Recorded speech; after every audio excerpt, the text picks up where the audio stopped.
Black men get asked to do this every day. We get asked to dress better, speak better, a little bit more clear, stop using fuzz tones, and we won't get stopped in search. Yeah, but you notice all the guys who are about to approach the girls. When you say in the advert where all the men were about to approach the girls, or one said, "Oh, smile more," there was always like a black guy or kind of colour saying, like, "Don't do that, not cool." There was a black guy. There was a black guy that went, "Oh, boys will be boys." He was also but every time that white guy was about to approach a girl, saying like it was a black guy saying, "No, don't do that. It's not cool." Content over everything. It's a big problem. Why is it when in reverse it's a black guy telling a white guy, "Hey, bro, you could do a bit better"? Yeah. It's a big problem. Everyone wants to but boycott. If a white guy saying a black guy, if a white guy says it's a thing, right?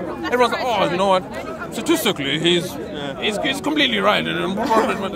No, they would say that's racist, you know. No, Stefan Molyneux was like, they were saying, now it is. I didn't even. When was the last time you heard a media outlet call anyone a racist? No, it's just if you simply had a commercial where a white person, or a black person was about to approach someone, and the white guy saying, "Nah, not cool, not cool," everyone would be saying like, "Oh, that is just fucking racist." I actually don't. I don't agree. You have to give me an example of an. Yeah, I'm sorry. Because I saw the same thing and I was thinking, come on, man, really? Like, I didn't even. The fact that it was a black guy saying to another white guy, "Oh, hey, yeah, don't do that," meant nothing to me. For me, the advert was purely about men. But then we also have to ignore the fact that there was also a black guy being a dickhead on the barbecue going, "Oh, well, boys will be boys." Like, so. Yeah, and then a line of white guys just nodding their heads. Yeah, exactly. So, and they ignore the arsehole black guy, but they acknowledge. It was being an arsehole. It was being true. Boys yeah. will be boys. Yeah. Oh, let boys have a little play. What's wrong with that? The thing is, the advert itself, right? It portrayed everything, or in general, negative aspects. It didn't do what other adverts do, right? Get a situation that's thoroughly in the grey, like someone wanting to talk to a girl on the train or whatever, etc., right? And then paint it off as something demonizing. These are things that we can actually change. Bullying is something we can change. Sexual harassment in actual inappropriate workplaces, that's something we can change. That's the thing, we don't know what the rules are with gender. Can I say something about kind of like, oh, why is it we only pick on Western men and we don't pick on the Middle East? We don't. In my opinion, I think Western countries, Western standards. Do you know what I'm saying? That's what I'm saying. Like, I'm not gonna hold Western standards. I think if Saudi Arabia want to start acting like normal people, then I'll be like, yo, Saudi Arabia, stop bombing Yemen and start acting like proper Muslims for a change. Another thing as well that I would ask. I've got to go, man. It was cool seeing you guys. Another thing I've got to ask is, I think generally as well, when we're talking about the standards that we hold each other to, with the Gillette advert, I think the backlash itself has shown just the dramatic standard of how certain races of men are held and other races of men are held. Because adverts and media depicting how certain people could be better has existed for ages. And we see this everywhere with black belts. I don't understand how in this day and age where in a majority Western nation, right, you can't get an advert where majority of the perpetrators are just of the country's ethnicity. What is the problem with that? It's no problem when it's... Yeah, but I'm just saying, like, it's always all these things, whether it's a film from Netflix, like, what is it, Bird Box, or all these other things. There's always these slight details that always try to make minorities as the white knights and white people as the bad people, The problem is, these things are not new. If we go back 30 years ago, this was just in reverse. It's just the white guy was in the position that it was a little bit more flattering. Interracial relations, I remember I saw on Bird Box, everyone was complaining that supposedly there was a hint of interracial relationship with a white woman and a black man. Now, what you want to do, that's your beef. But when it was the Japanese women, right, constantly being put across with the American white lover, no one had a problem. No one was saying that someone's trying to push an agenda. Why is it? The Walking Dead, for example. Yeah, The Walking Dead. Every couple was mixed race. Not every couple. White guy with a white girl with a Japanese guy, a white guy with a black girl. I didn't see a single same race unless it was a gay relationship. But with The Walking Dead is actually from a comic, right? Yeah, no. It's source material. Yeah. So this is something but it doesn't change the fact that the agenda was to always promote a mixed relationship, but not to have a same-race relationship. But the problem is, I would say, why is it now a problem? And why is it an agenda? Because that's part of the new Marxist... No, but I'm asking, if you put a white couple, is that an agenda as well? No, because that's always happened. You know, I wouldn't see it as a gender if it was a black couple or a white couple together. And if it was a small percentage of mixed race or a small percentage of different same genders or whatever, I'll be fine with it. But you know, they're not even trying to hide it now. But the thing is, when you say so self-evident. I was going to say, when you say there's a small proportion, right? Majority of the films are Caucasian. Yeah, because it's a majority Caucasian now country. there's a rising rise in the trend of mixed couples. Now, only now, and I can confirm this because I keep quite the eye on this. I keep quite the I guess the academic on this as well. So when we're talking about the representation, right? The representation has only arisen in the last 2 years. We're in 2019. Films have been going on. Hollywood has been going on since the 50s. Since then, and ever since before then, it's just been white on white. And then if it's interracial, right, it's never white woman and someone else, or hardly ever white woman and someone else. It's white man and someone else. No one calls this an agenda when that happens. Why is it all of a sudden now an agenda? Actually, in the past, films did have an agenda, but it was a lot more subtle. They did. Yeah. I agree. But now it's not subtle. Surely you would acknowledge that. You know? No, I agree. But why do we have a problem now? The agenda wasn't a problem before, but now it is a problem. I agree. Because it's not being art for art's sake. It's all political. Yeah, absolutely. They all want to put it in this narrative that everyone should, you know, be dating outside their race. They should all be mixed race in the future. Absolutely. And exactly what these particular architects of the EU wanted. You know, they wanted to say, the man of future will be of mixed race. The Eurasian Negroid race will completely destroy any diversity of people and only diversity of individuals. But the problem is, when we say it will destroy diversity, we need to understand that these are people of mixed heritage. So a mixed race person is not the same as another mixed race person. Yeah. Mixed race person can be so half Italian, so it doesn't matter. There's still going to be conflicts of people of different shades. Absolutely. Different shades, different cultures, different upbringings, etc. And we can see this in Africa. Yeah. Right? People of the same skin color. Yeah, I wouldn't tell apart with some Africans, but they fucking hate the Bantus. Absolutely. You know. So I think when we're talking about an agenda, my biggest problem when people call it an agenda is that the people calling it now an agenda didn't have a problem with the agenda that was being put forward back in the day. Because they had to. Because back in the past, in like the 80s or 70s, it was overwhelmingly white. Yeah. And now that, you know, there's more and more minorities, they feel like, we can now fully, let go of the pretense and just tell what we're all about. I know, but I would say the majority of the Middle East is majority Middle Eastern. I mean, if they were doing these films nowadays back in the 70s and 80s, people like see us blatantly like anti-white or racist. Oh, absolutely. But when I say the representation, right, and we're talking about representation, and like you said, it's majority white, etc. Africa is majority African. Yeah. Australia was majority Aboriginal. Yep. China is Han. You get where I'm going with this. Yeah. But we have Tarzan. We have the Mummy. We have, Aladdin. Not even Aladdin now. I shouldn't really say Aladdin. But we have all of these films, right, that cast European males in different countries. Oh yeah, no, I totally accept that. Whitewashing was a thing. Absolutely. But that's more in the case of like, we want a famous name, like who's that guy?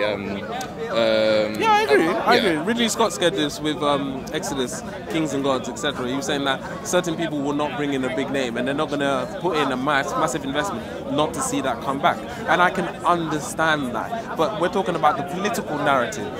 Now, we are talking about the political narrative, and we can see even now with Star Wars, right? One of the biggest setbacks for Star Wars is the fact that there isn't a European male in a positive role. All the European males, or supposedly a good majority of European males, are now on the opposing side. They even say it in the film, saying, "Let the past die, kill it if you have to." Kill it if you have to. But the problem is, are we talking about European males, or are we talking about white supremacy? That's the question. Do you see what I'm trying to say? Well, I don't know. I think like, where's the line when it comes to your imposing white supremacy? What if it was simply like, oh, I just like I feel it's great when I go to a white majority town and I feel at ease and peace. Is that white supremacy? I think one of the biggest problems is that we assume, and not me and you, yeah. but a lot of people assume that white supremacy just default means white people.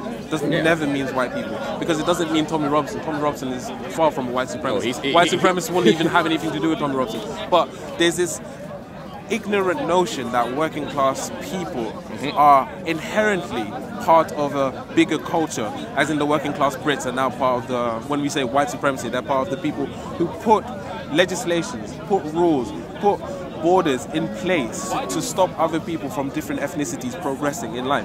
Now, when we're talking about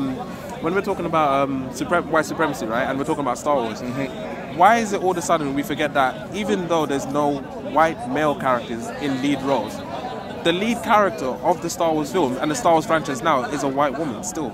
Yeah, she's a Mary Sue. You know, she has no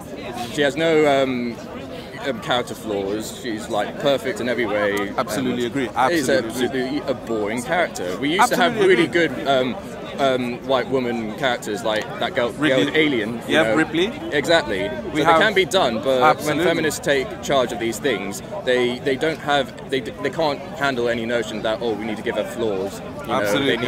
It just has to be perfect. And see, that's one of the biggest problems I think leftists will face in the future. The fact that even though we're supposedly getting rid of white supremacy, they don't realize that we're just trading it in for female white supremacy. That's what we're doing. Because it's Marxist supremacy. Well, I did a video on this, so I'll link it to you later on. But basically, like you said, the female jumps into the situation and everything that she does is automatically correct.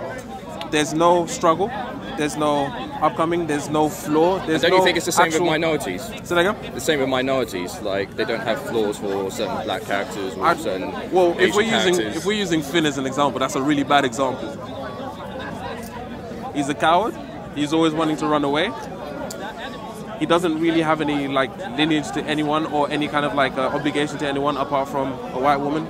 Maybe that was a bad example. These are all traits there are are plenty of films that do exactly the same. Like Bird Box, you know. I haven't seen Bird Box, so don't ruin it for me. But a lot of the times, you be the judge of that. A lot of times when I see, like you say, you talk about Marxism, I say feminism. We do come to agreement that obviously it's a mistake to, like what Paul Joseph Watson do, is to make the Marxist culture as a crutch for the things that's going on. Absolutely. I think generally, like, it all really started with the pill, you know, for women to, no. It's controversial. Dude, all you have to do is see a graph when the welfare state went shot up ever since the pill was invented, so that the sexual revolution, yes, all that, and also the women's rights also brought in the chance for black rights and LGBT rights, and they all manifested it in the same thing. The reason being is because there's a lot more nuances when you actually look deeper into the situations that were surrounding it at the time. I mean, feminism for me, it makes me laugh because feminists, when they say they wanted equal rights for women, they didn't want equal rights for women. They wanted equal rights. Otherwise, they'll join the draft. They wanted equal rights for white women, and to be specific, white women of educated social class. But it doesn't mean they didn't enjoy having the extra support from black rights activists. Absolutely, or gays. but this is exactly what I was going to say, and this is why I think leftists faces the danger of just replacing. The enemy of my enemy is my friend. Absolutely. But as soon as you interfere with my, what I want, like for example, more men wanting to be known as women, transgenders, and obviously that's affecting certain feminist women who feel like, no, this is going to collide with our sexual market. It's infringing on our capital and our resources that we can garner. And it's the same with disputes with feminism and black rights activists saying like, oh, you're still white, therefore you're still part of the problem. Absolutely. But you see how there's still that supremacy, whether it's a white man, white woman, black. It's eating it. But this is one of my biggest problems with that, and even within like the black culture as well, in the activist black culture, there's people who don't really want equality, but they want to have supremacy, just change whoever's on top. Yes. And this is one of the biggest problems that leftists face. They can't have an adult conversation that there are people in the movement that seek to self-benefit rather than actually stick to the ethos that they're putting forth. No, they have absolutely no plan whatsoever. it's going to like collide. And that's why we need a structure that does have order. I was going to touch up on the pill thing, because even though for me personally, feminism is more about self-benefiting and a particular sect of people self-benefiting. I mean, a good example of this is, classically, you will always see feminists talking about how they're vegan, you know, they're fair trade, etc., with the biggest diamond, you know, diamond ring on their finger from all the death of the African symbols, children, you know, the blood diamonds, etc. And it's like, oh yeah, my husband bought me this. You know, that's one of the biggest irony about feminist culture in particular. They don't realize their own self-delusion about their virtue signaling, and I can understand where Western men in particular are tired of that, because ultimately, who's going to get the diamond? Who's the one creating all these wars and then gets the blame inherently after that? And then who's the one who abandons ship and says, yes, it's him, not don't you think not Africa itself is having a lot of problem with empowered females? Oh. Yeah. Ooh. I couldn't speak on that. I couldn't speak on that specifically. No, the reason I can't speak on that specifically is because I don't really know of any cases, but I don't know any cases to speak against. So you can give me something. I still need to do my own research with that. But, no, just because the majority of the time, South Africa is the place I'm from. The majority of the times when I see people active in South Africa, a lot of the times it is South African women who are at the forefront of like movements, especially with the economic freedom fighters, etc. So I'll come back to that one, because I imagine gender differences within African countries is probably another sect of worms. But when you were saying the pill is one of the biggest problems, I would say that... I wouldn't say it's the biggest problems, but it unleashed all the issues that we live today's society, because a lot of people like to think that, oh, it's all because of women's suffrage. As soon as we gave them the vote, then all the welfare states and all the single mothers and, you know, the disempowerment of men and blah blah blah, all because of the vote. Saying like, well, not really, because you didn't see any like jump of welfare after they were given the vote. You know, it came after the pill was invented. You know, because, and it also had other things to do, like the washing machine and, you know, all these other less required labour at home. Exactly. Absolutely. And obviously they had more free time, and, you know, they obviously got the opportunity to go to universities, and who's going to be the professors, neo-Marxists, saying that, oh, you're still oppressed, you're still under the white patriarchy. The reason I would not disagree, I definitely agree with everything you just said in terms of, I guess, the chronology of how it's gone and how it all seems to correlate with this kind of state of affairs that we're in terms of single families being how, you know, through the roof, welfare being quite extravagant for certain individuals, the laws between fathers and mothers being completely biased and screwed. The only problem is, I would say, do we as men, and I say we as in black, white, whatever, Western men, do we hold any responsibility at all? The reason I say this is because of the way things have been. I understand. The reason I say this is because of the way things have naturally progressed in the past, we have set upon ourselves certain rulings that we didn't necessarily stick to.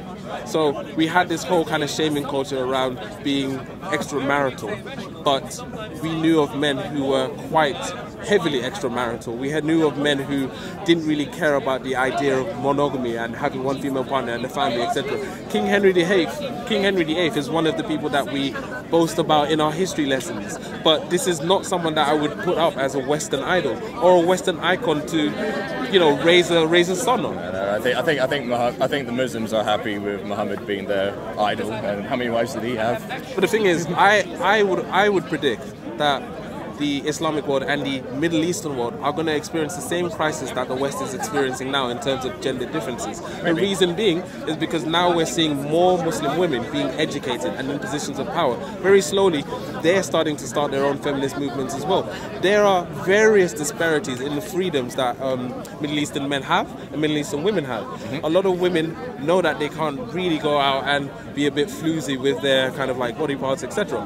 But the men, it's not really a big deal if they're a virgin. It's not really a big deal if they have extra people on the sides, plus their wife, etc. And these are things that women, they don't respond to. They don't respond. Have you read a book called Face of Empire? No. Oh, it's a really good book.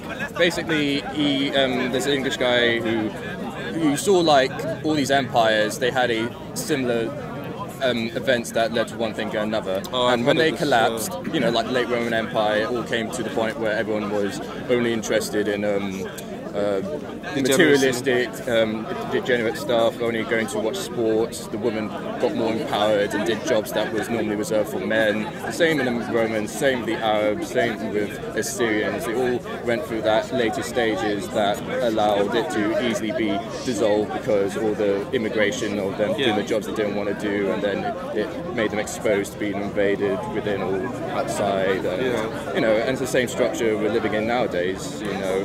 If we simply had an educational system where we taught history in a way that actually resembles the trends that happen, we can actually avoid these things. And I don't think we're ever going to get to that stage, not ever get to that stage currently. It's because when you look at the history teachings and you look at why they were taught that way, it's because we have programming. We have governmental reasons for certain programming, and teaching history in a non-biased way creates questions. But we're not teaching history in the non-biased way. So that's what I'm trying to say. That by doing that, it creates questions, it creates problems, it creates obstacles for whatever programming you want to push forward within schools. If you want to build a school because you want more soldiers, right? You glamorize war. You constantly historically talk about war and the benefits of war, the kind of like, what's the word? The courageousness of the soldiers, etc. And this is what our... I know you don't like that, don't you? You don't like the whole, like, the glorifying the soldiers. When I was at school, we studied war poetry, and it wasn't just the glory of it; it was like the horrificness of it. But it's so beautiful, you know. It's like you know, the World War I. You know, it's just like. And the Greeks and the Romans and the Arabs, you know, they managed to take something that's so horrific and make it into something that's beautiful. And the poetry itself is beautiful, but it did. There was some poems in there that did that we went through and showed the horrificness. I can't think of any at the moment. But this was like 15 years ago, and I hated English. So. But I know I did it, and I remember thinking, this is horrible. Like, why? But this was at a later age. This is at A level, so not at like a younger age when it's like you don't want to teach that kind of stuff to kids. Like, absolutely. Like when you say you don't like the idea of soldiers being role models. Soldiers. Oh, I thought it was King Henry VIII. Did I say soldiers? I don't know. I think we had this conversation before. I don't really do. No. I just thought I didn't say that, but I agree. I agree. So who should be the role models then? Well, I think again we need to take into consideration. This is one of the artists, intellectuals. You know. Well, I think the situation that we're in. So we live in a more modern time, thanks to a lot of the inventions of the West. We don't have to struggle for resources. We don't have to struggle for food. We don't have to struggle for all of the kind of like basic fundamental things that we used to have to. So I feel like that gives us a little bit more kind of leniency to be a bit more virtuous in everything that we do, in terms of less eating just for the sake of eating, less war just for the sake of, like, I don't know, geopolitical power, more communication between the people, more kind of like integration of cultures. So if you're on a border of of a different culture and there's another border here, you know, there's almost like a no man's land or transition period between the borders where you get to learn each other's cultures. You get to learn the languages of each other's cultures. So there's no miscommunication. There's no kind of like obstacles that can, you know, because I think one of the biggest problems with, like, I was having a I was having a debate with a gentleman about Islam and where he gets certain rulings from Islam, etc. It's this misunderstanding that when Europeans try to look into the history of certain rulings, etc., it's them trying to discredit the kind of like sayings of the Quran.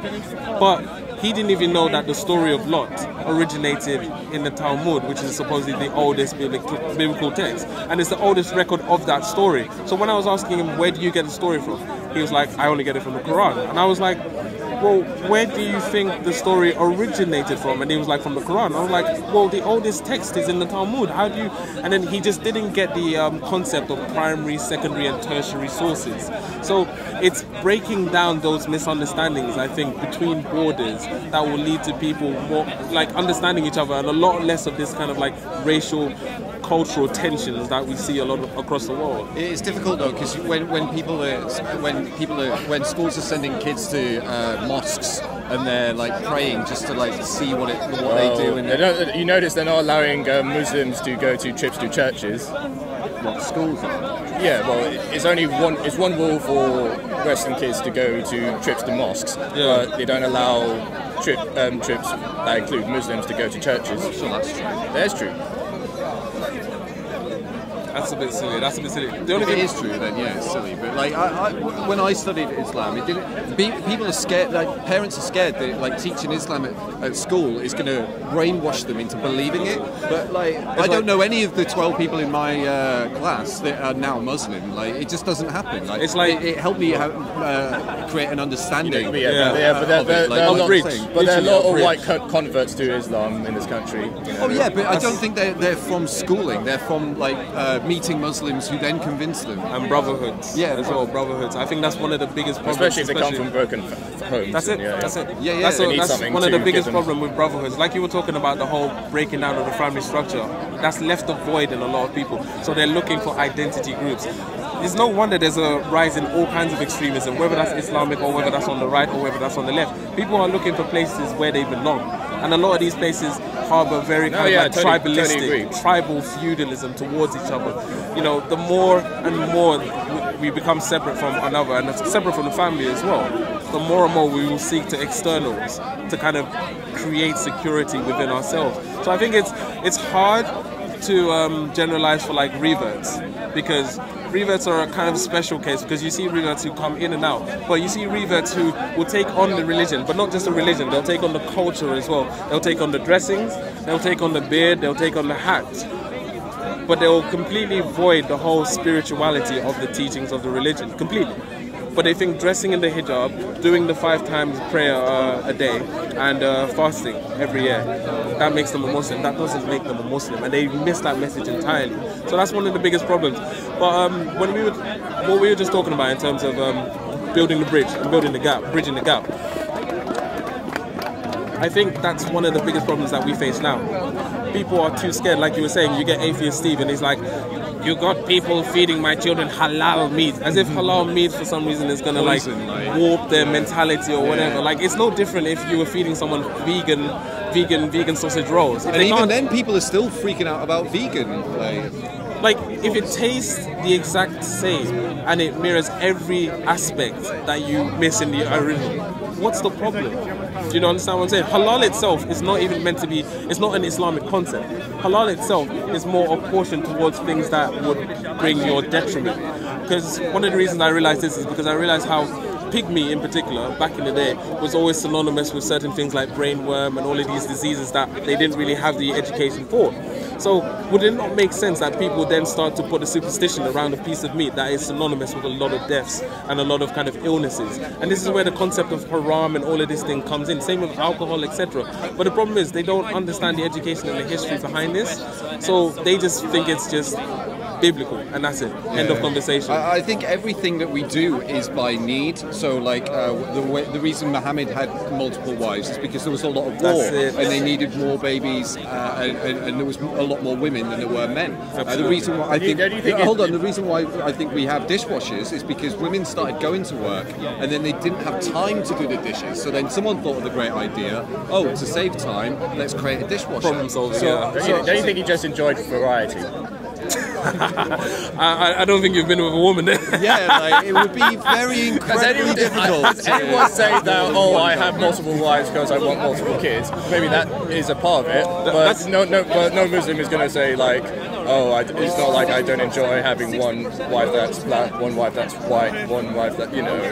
The thing is, like the variety. The thing is, so you're my favorite, and I'm going to pick someone else the next one. As someone who's been in a relationship for like near a decade now, so it will be 10 years this November with my girlfriend.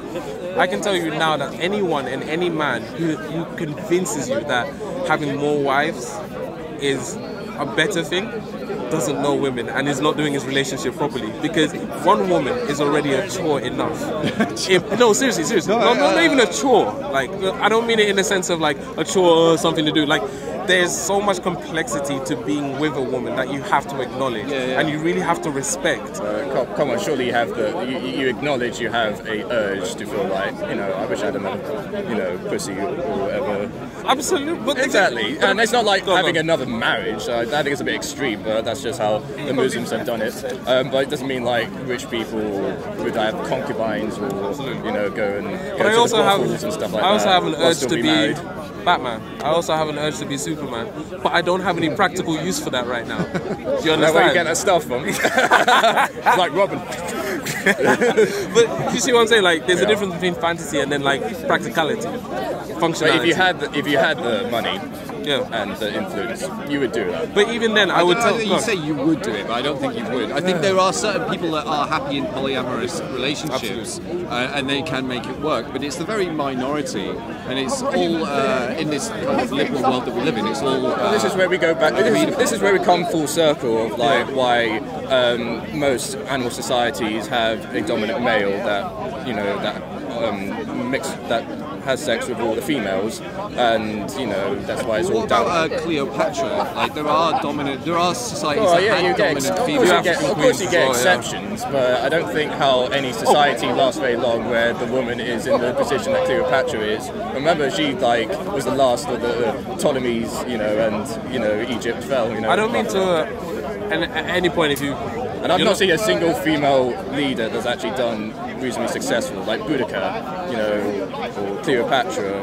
Or, what about the one who was assassinated in was it India, Benazir Bhutto? Yeah. And she was loved by everyone, and so loved that the only way to get rid of her. I find women going to politics are more ruthless than the men. Sometimes I think. I think the situation sometimes may call for a woman to overcompensate. Yeah. But to say that women are more callous than men, or in some way a little bit more prone to. They don't think the same as men, you know. I think it's hard to say. Theresa May. I agree with that. No, it's Theresa May. It's just like almost any woman in history who's happened to be a sole queen or emperor of China. The reason I would say that it's not something I would say, because I don't think that's the reality of the situation. Is because I think what we find depends on your interpretation. What we find is that when people find themselves of a certain kind of like upbringing, a class, etc., then they're less likely to relate to certain situations. So like we know that war and stuff like that was fought mainly by the masses. So war was something that was there to kind of protect the class of women, children, etc. Right? Yeah, men are disposable, women are not. Absolutely. You know? But the thing is, that doesn't change the fact that you also have the elite who act the exact same way that you're saying women are a little bit more callous. They have less relatability, they have no war experience, and they have more kind of like more kind of like spoon-fed upbringing, so they feel a little bit more willing to go to war. Whereas when you ask your common man on the road, did you think the war in Afghanistan was justifiable? They say no. Yeah. So I don't think it's a thing where it's men or women. Hillary Clinton. Remember, she actually, was one of the head figures who promoted the war of both Iraq and Libya. But this is what I'm trying to say. I think it's more the class. And she's been involved in politics for a long time, you know. I was gonna say I think it's more the caste that you're kind of raised into, and we know that women, especially women of a Western society, are a different caste to men. We hold them up in higher esteem than men, so they don't have to kind of like struggle and work as a team as much as men do amongst each other. So I think that's maybe why you have this culture of women that are maybe a bit more callous, but in terms of seeing that in women as a sex, remember we agree on the IQ thing that people who live in the upper hells of society often have higher IQ than the masses. Because they've got more education upon education, and obviously they've got an advantage to most people. So you wouldn't think that not all people who are in the working class, I think, are not legitimate leaders. Some of them are, but most of them you would agree would, you know, obviously not be up for the job. But I don't think you need a high IQ to be a good leader. There's more things like compassion and empathy. I'm very Machiavelli. Problem solving as well is probably one of the biggest. Yes, but that doesn't include being compassionate. benevolent.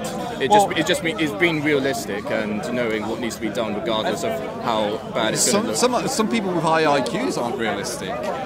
Like Ralph from last week. I imagine he's got a high IQ, but his ideas and his dystopian future, like just don't meet reality. Yeah, it's just what very do you mean by unrealistic. dystopian?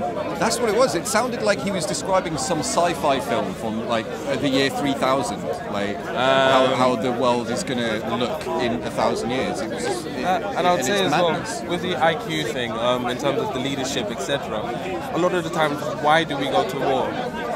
To protect or gain resources. A lot of times, high IQ people are the people who have gained the most resources, so they have the most to protect. So oftentimes, this is probably why they're more the initiators, and like you say, the leaders of war. That might be the situation as to why. But people coming from the bottom and then making their way up to the top, that probably might be even more ruthless than definitely. the people who already are at the top, because they have everything to lose. They've seen how shit society was from their background at the bottom. They do not want to go. They don't want to go an inch down from where they are right now. But I think the point that we were originally getting on, which was the women being callous in politics and warmongering, etc. It's not can we agree now that it's not necessarily a thing of man, woman, black, white, whatever, etc. It's more the kind of situation, caste, experience, etc. that has formulated your kind of view of the world, would you say? You don't have to agree entirely. It's one of those cases where, for example, when men go to war, there's often a obvious winner.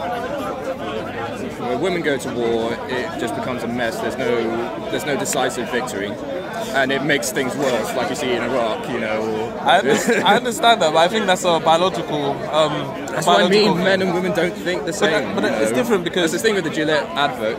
They obviously think that when boys just like have a little play fight, that's going to be problematic in the future because that's going to make them, aggressive and dominant to females and other men, and or say boys will be boys problematic. The women don't understand how important it is for us to have a little play fights. When we're young. I had an older sister, 3 years older than me, and we watched wrestling, like WWE wrestling, and she used to fucking kick the shit out of me when we were kids. She'd get me leg locks, like. Don't worry, man. My girlfriend still kicks the shit out of me today. How often do you see girls play fight? They do. I think that's it's a very small minority. I think. I was just gonna add on to what you said, just to give your argument a little bit more credence. Men, masculinity, scars, stuff like that is seen as sexy in us. Yep. The opposite isn't seen as sexy in women. So that's why maybe their warfare is a little bit more psychological, because they can't because they don't have the strength. They don't physical strength. Or they don't want to risk the only thing of physical value that we're all born in this world with. So sexual beauty. Yeah. So that might be the reason. It may not be that they're not as capable. It might just be that, like you say, like I'm saying, they're more kind of like thinking long term. If I get into a fight with this woman, she scratches my face, my resources are pretty much diminished. Do you understand? Yeah. Whereas a man, if he gets into a scuffle, he comes out with like a scar there. Girls are like, oh, love a bad boy. So yeah. But do you notice that when boys fight, that might be the start of a lifelong friendship? Yeah, I hear that. If girls fight, they're probably not going to speak to each other for months, if not years.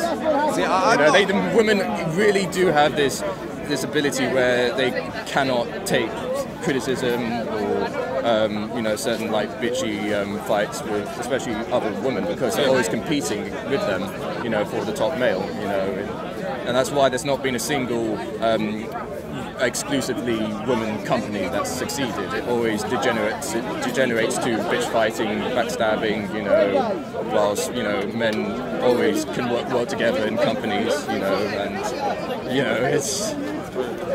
I mean, I'm not sure about that. I mean, I've not seen a single example. I don't like really talking about in these general terms, because it adds to the women should be doing this, men should be doing this. Whereas I like women with scars, and I like women who look different.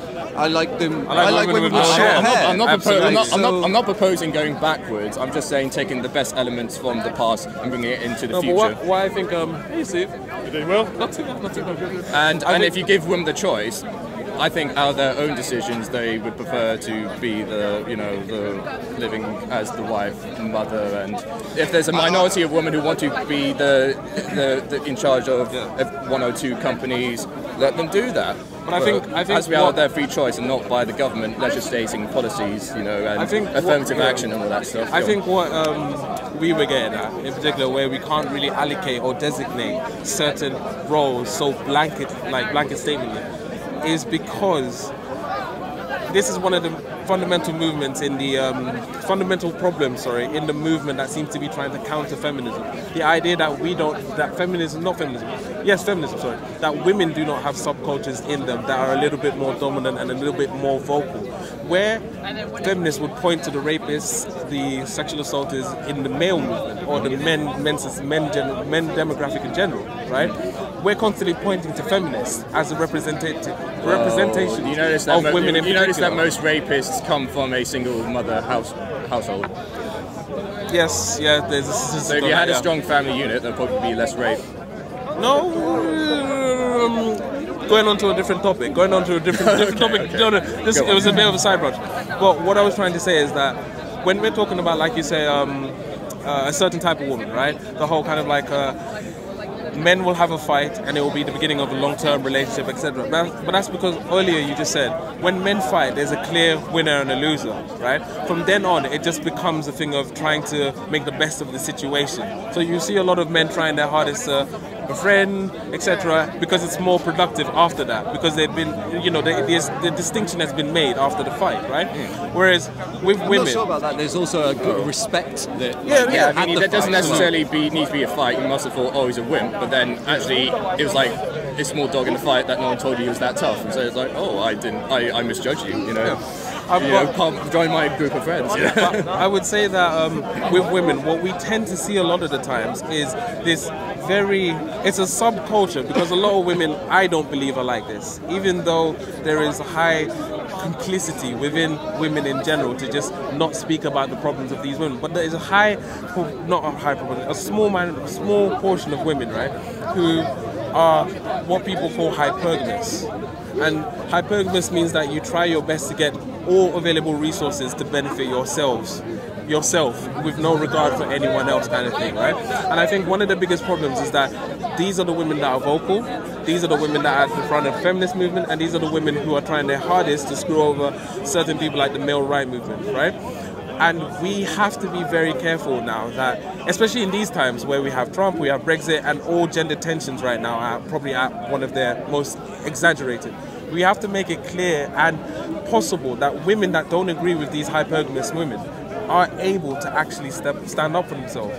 Because being with my girlfriend for 10 years, it's very evident that complicity means survival within certain female kind of circles. Mm-hmm. If you go against the queen bee, you're ostracized, you're exiled, and you have no friends. And women are social people. That can't happen to them. Otherwise, we know from studies that boys at a very early age prefer to play with toy trucks. They like things, they like engineering. Whilst girls automatically prefer dolls. They like people. Yes, but again, this doesn't... It's not social engineering, it's made up into their biology. It could potentially be because maybe 100 or 200 years ago, the colour for boys was pink and the colour for girls was blue, and then it switched over for some reason. I really don't agree with that. I think there's a biological reason why girls like pink and why boys like blue. Do you remember as well? I think it's completely cultural, mate. And that shows in the fact that was the case 100 or so years ago. I think World War II shows that as well, in the sense that when you say it's cultural, like women were able to, pack up in droves and go to the workforce as well, to sustain the country and keep it going, kind of thing. And they took on the male roles when the men weren't here. So I think be honest with me, guys. Go on. If you saw a girl in a sexy blue dress and one in a sexy red dress, who's going to be more arousing? But the red is supposed to be a colour and that is... And pink's quite close to red, isn't it? Yeah, but that's... It's just mixing white with That's red. not a very good argument. Yeah, it is. But then it's the same for women. It's the same for women. Women also see red as well. If I have, as a black male, if I have much more like fuller red lips, they find that more attractive. Yeah, Hearts, it's like hearts, sexual but flush. hearts You know, that's are why they red. wear The makeup. the you love know, heart rosy is cheeks, red. lips. You know, it's like showing sexual flush. Like the love heart is red, and our like heart inside is red. That is the colour of love. It doesn't necessarily. Or just having pink skin, like obviously when it's been flushed, it looks Yeah. pink. Yeah. You're embarrassed. Like, And I think that's the reason why we prefer girls to have that colour, in a sense that reminds them of what we like the colour of their skin to be. You know. I think as well what I was trying to say is that it's not just for men as well. Women find that colour attractive Yes. in men as well. So to kind of gender the colour, is a bit. I'm saying if a woman, if you go to a woman and you blush, right? Yep. What does that like indicate to her? The issue I have with that is, like, for example, a lot of societies prefer girls to be very pale skin, regardless if they're white or not, because it shows that, they don't work in the fields, you know, so they're inside most of the time. That's social, that's growth, yeah. Yeah, but it's almost the opposite for men, you know, it shows that, you're more of a man if you have a good tan, you know. No, like women are always getting tans. They love going to the beach. Nowadays, yes. Are you But talking for about most history? societies, yes, it's right, always been girls be pale, boys be tan. But then that's cultural reasons. Yeah. Because The culture comes from the biology. But What about black skin?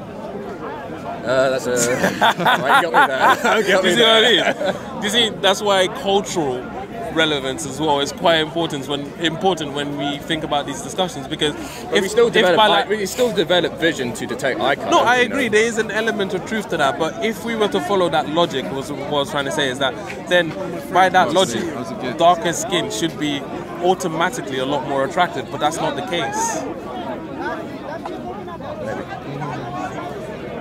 So anyway, this has been a fabulous conversation. Hope to continue this at maybe next week. I gotta go. My feet are cold. Your hands are cold. Yeah, you need more layers on, man. No, I'm actually looking to get like more thermals. Johnnies. Yeah, Johnnies long johns. inside, literally. Like. See you later, guys. See you later, man. Sorry, I couldn't do any Content over everything. From your melody. Come, man, say it straight. Man, don't listen to BBC. Man, don't listen to ITV. Listen. So this is Tim. And Raven's going to talk to him about veganism. You are a vegan. Yeah, sorry, man. Yeah, we're just having a little chat. Yeah, you're welcome to join in. You're welcome to join in.